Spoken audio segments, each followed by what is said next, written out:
Good evening, ladies and gentlemen. My name is Jonathan Gillespie, and I'm here to talk to you about brand management and product strategy. Coming soon. Product strategy, brand marketing. What do those even mean? Product strategy is tailoring your product to a specific audience. So if I'm Lamborghini, I'm gonna make my cars as luxurious and loud as possible.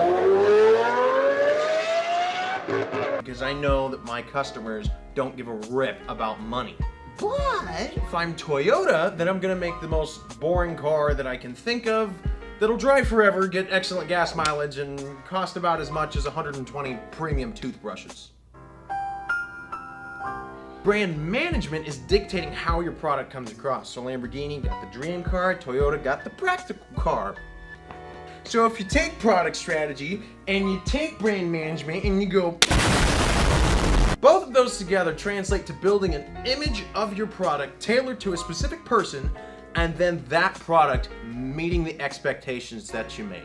Who cares? Paul Talbot, that's who. He cared so much that he wrote a freaking article for the Forbes called Why US Brands Flourish in Europe.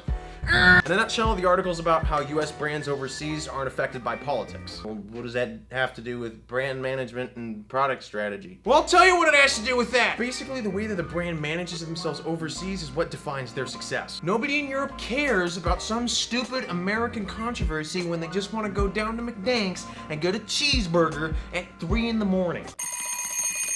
Oh boy, 3 a.m.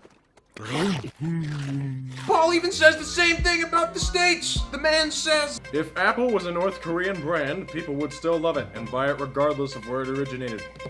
Back to you, John. politics can drastically affect a brand where it's local. Looking at you, Nike. Nike's latest scandal, they dropped 5% here in the States. But overseas, in Europe, they gained 13 friggin' percent! What? So what do politics have to do with brand management and production strategy? It's everything and nothing! Something! Wherever the company is local, politics tend to matter a lot more than to the rest of the world. Since it doesn't affect those other consumers as much, they just don't care. The target market doesn't get pissed off and sales continue as normal. What does it mean? Good old Paul sums it up pretty well. With their own domestic political uncertainty and following several high-profile scandals such as the automotive industry emissions cheating, the consumer is more focused on the trust they place in the brand and, more importantly, the value its products or services provide them. Back to you. And that's all you need to know.